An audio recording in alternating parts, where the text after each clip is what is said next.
Hello කොහොමද? ඉතින් මේ වීඩියෝ එකට අපි කතා කරන්න බලාපොරොත්තු වෙන්නේ සයන්ටිෆිකලි කොහොමද ඔයගොල්ලෝ CV එකක් හදාගන්නේ කියන එක ගැන.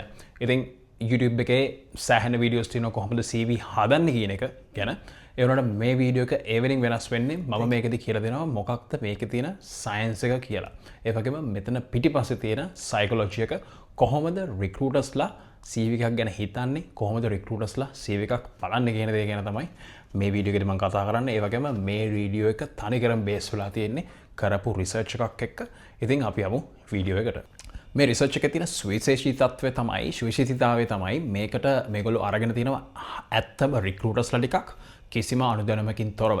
ඉතින් මේ රිසර්ච් එක කරලා තියෙන්නේ නීල්සන් කියලා සමාගමකුයි තව ලැඩර්ස් කියලා සමාගමකුයි එකතු වෙලා 2018 දී. ඉතින් මේ රිසර්ච් එක පබ්ලික්ලි ඔයාලට බලා ගන්න පුළුවන්. ඉතින් මම ඒක ඩිස්ක්‍රිප්ෂන් එකේ දාලා තියන්නම්.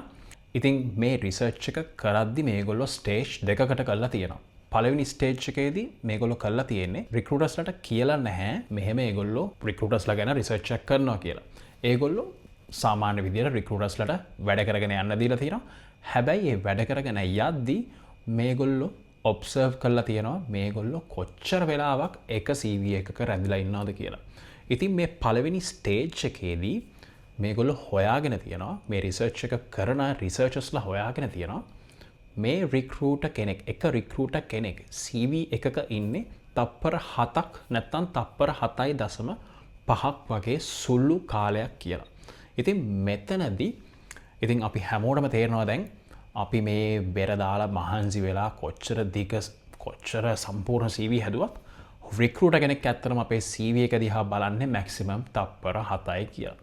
මේ නීල්සන් කියලා කියන්නේ හයිටෙක් කම්පැනි එකක්. ඉතින් මේගොල්ලෝ ගොඩක් කරන්නේ මේ UI UX ඩිසයින් කරන දේවල් වගේම මිනිස්සුන්ගේ කොහොමද මේගොල්ලන්ගේ කොග්නිටිව් මොළ වැඩ කරන්නේ ඇස් වැඩ කරන්නේ කියන දේවල් ගැන හොයන රිසර්ච් කරන කම්පැනි එක තමයි මේ නීල්සන්. ඉතින් මෙතනදී මේගොල්ලෝ පාවිච්චි කරලා තියෙනවා ගේස් අයි කියලා උපාංගයක්. ඉතින් මේකෙදි වෙන්නේ මේගොල්ලෝ අපේ ඇස් ට්‍රැක් කරනවා විතරක් නෙමෙයි මේගොල්ලෝ අපේ ඇස් වල අපි බලන්නේ කොහෙද කියන දේ තන හීට් මැප් එකක් හදනවා. ඒ කියන්නේ මම කොලයක් අරගෙන මේ වගේ CV එකක් ගත්ත කියනකො මේ CV එකේ මම බලන්නේ කොහෙද කියලා විතරක් නෙමෙයි මෙතන report එකෙද්දි මේ tracking system එකට පුළුවන් මම කොතනද වැඩි වෙලාවක් වැඩිපුර press කරේ මම කොතනද වැඩිපුර stress කරේ මෙතන බලන්න කියන දේ heat map එකක් ආකාරයෙන් මේගොල්ලන්ට එළියට ගන්න පුළුවන්. ඒ වගේම තවත් දෙයක් තමයි මේ machine එකට පුළුවන් මේ technology එකට පුළුවන් අපේ ඇහැ කොහොමද යන්නේ හරියට ෆුල් මැප් එකක් ගන්න පුළුවන් අපේ ඇහැ කොතනින්ද ස්ටාර්ට් කරේ කොහොමද පල්ලෙහාට ආවේ සහ අපේ ඇහැ කොහොමද නැවිගේට් වෙන්නේ කියන දේ ගැන බලා ගැනීමේ හැකියාවකුත් මේ මැෂින් එකේ තියෙනවා. කොහොම හරි මේ රිසර්ච් එක කරපු අය මේ ස්ටේජ් දෙකෙන් අන්තිමට මාර ඉන්ට්‍රස්ටිං රිසල්ට් එකක් හොයාගෙන තියෙනවා.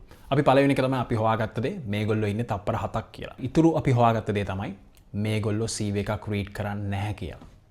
කොහොමද එහෙම වෙන්නේ? ඇත්තට මේගොල්ලෝ CV රීඩ් කරනවා නෙමෙයි මේගොල්ලෝ CV නැවිගේට් කරන්න කියලා මේ රිසර්ච් කරපු කණ්ඩායම හොයාගෙන තියෙනවා. ඉතින් මේ නැවිගේෂන් එක වෙන්නේ කොහොමද? ඇත්තටම මේගොල්ලෝ මේකට කියන්නේ ස්කිමින් කරනවා කියලා. ඒ කියන්නේ අපේ ඇහැ ඒ කියන්නේ රික්‍රූට් කරන කෙනාගේ ඇහැ යන්නේ F අකුරක් හැඩයට කියලා මේගොල්ලෝ රිසල්ට් වලින් හොයාගෙන තියෙනවා. ඉතින් බලන්න F අකුර කොහොමද කියලා. ඉතින් F අකුරක් කියන්නේ මෙහෙම ඔගලන්ට කොම්පේනක් දන්න මෙහෙම උඩින් පටන්ගෙන මෙහෙම යටට ගිහිල්ලා ඊට පස්සේ ඉරි එනවා. නැත්තම් මේ සිස්ටම් එකට අපි කියනවා E එකක් කියලා. මෙහෙම උඩින් පටන්ගෙන යටට ඉරි එනවා. ඉතින් මේ ආකාරයෙන් තමයිලු ඒ රික්‍රූටර් කෙනෙක්ගේ ඇහැ දුවන්නේ.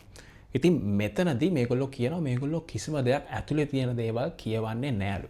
මේගොල්ලෝ ගොඩක් වෙලාවට කියවන්නේ ටයිටල් එකක් නැත්තම් බෝල් කරපු තැනක් තමයිලු මේගොල්ලෝ වැඩිපුරම බලන්නේ. ඒ වගේම මේගොල්ලෝ නෝට් කරපු දෙයක්ලු මේගොල්ලෝ හැමතිස්සෙම CV එකක වම් පැත්තේ ඉඳන් දකුණු පැත්තට උඩින්ම එනවලු. ඒ කියන්නේ උඩ තියෙන හෙඩ්ලයින් එකේ වම් පැත්තෙන් පටන්ගෙන දකුණු පැත්තට එනවලු.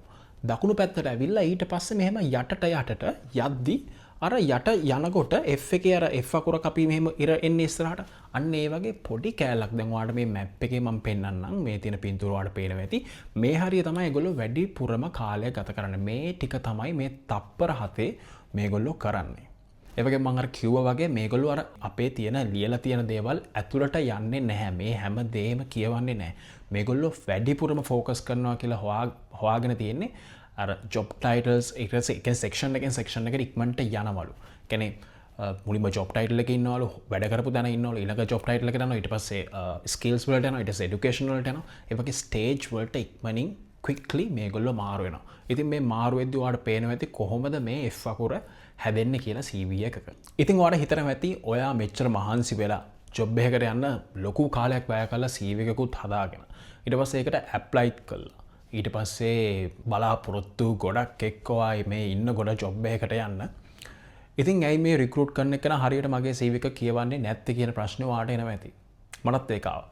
ඉතින් මේ රිසර්ච් එකේ ඒගොල්ලෝ කියනවා මේ රික්‍රූට් කරන කෙනෙක් සාමාන්‍යයෙන් දවසකට CV 100ක් 200ක් බලනවලු.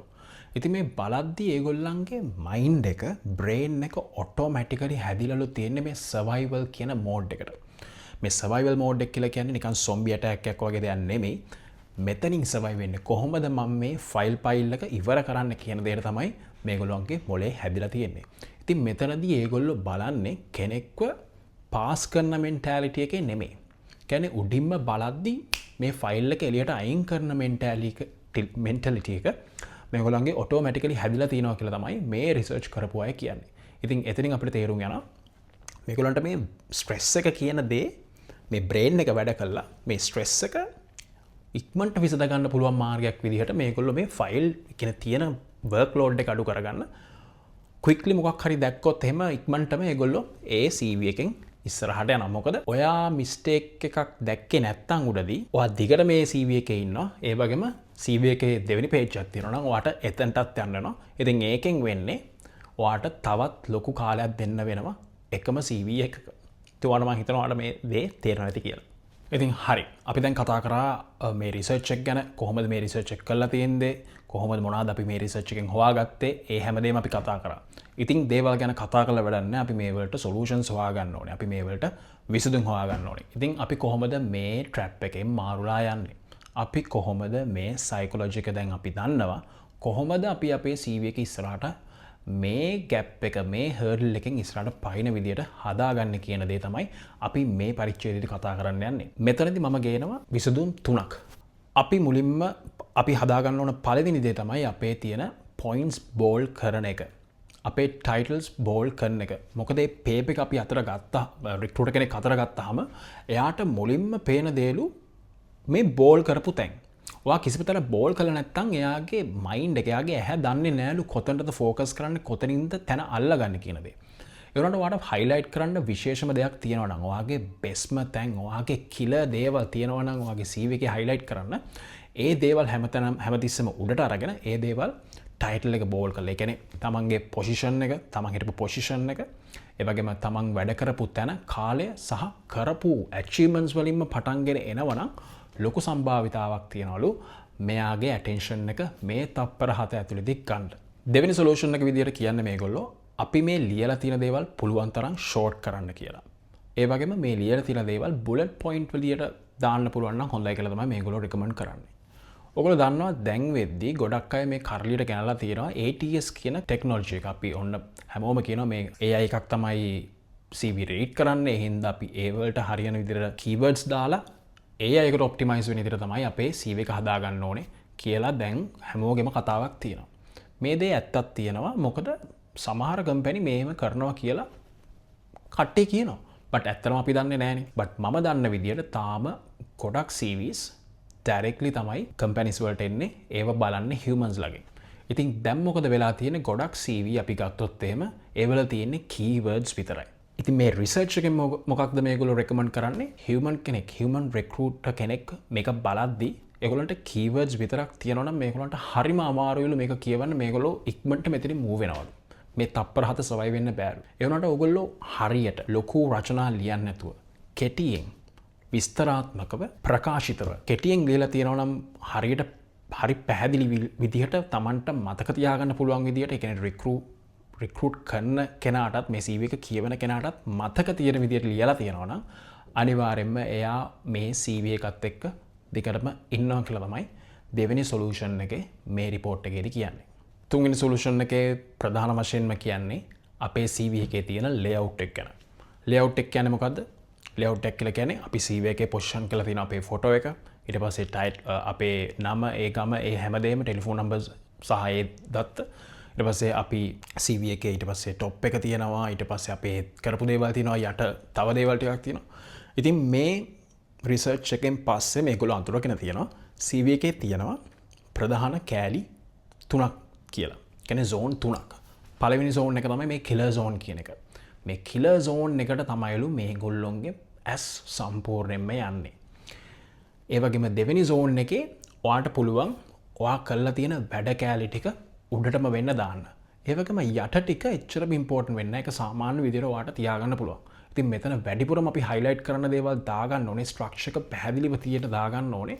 මේ zone A කියන එකේ තමයි අපි අනිවාර්යයෙන්ම අපේ බෙස්ම ටික හොඳම විදිහට දෙන්න ඕනේ. ඒ වගේම අපි ලේඅවුට් එකක් හදාගද්දි මේගොල්ලෝ රෙකමන්ඩ් කරන දෙයක් අපි මේ ලේඅවුට් එක සිම්පල් සහ ක්ලීන් විදිහට තියෙන්න.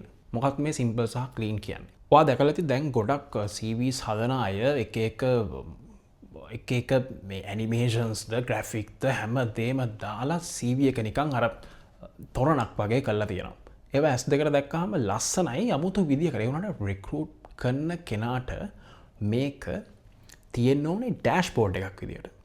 ඩෑෂ්බෝඩ් එක කියන්නේ මොකද්ද? දැන් වාහනයක වා ඉඳගත්තොත් එහෙම ඩෑෂ්බෝඩ් එක ගැන කියලා දෙනව නෙමෙයි. මම මොකද්ද ඩෑෂ්බෝඩ් එක කියන එකෙන් අර්ථවත් කරේ කියන දේ තමයි කියන්නේ. දැන් ඔයා වාහනයක ඉඳගත්තොත් ඔයා ඉස්සරහා වාහනේ ඩ්‍රයිව් කරන් යන ගමන් ඔයාට ඩෑෂ්බෝඩ් එක දිහා බලලා තප්පරයකට අඩු කාලයකදී ඔයාට තේරුම් ගන්න පුළුවන් ඔයා යන ස්පීඩ් එක, ඔයාගේ තෙල් කොච්චරක් තියෙනවද සහ ඕනම ඩීටේල් එකක් නිකම් පොඩි ග්ලාන්ස් එකකින් ඔයාට අඳුර ගන්න පුළුවන් ඩෑෂ්බෝඩ් එකෙන්.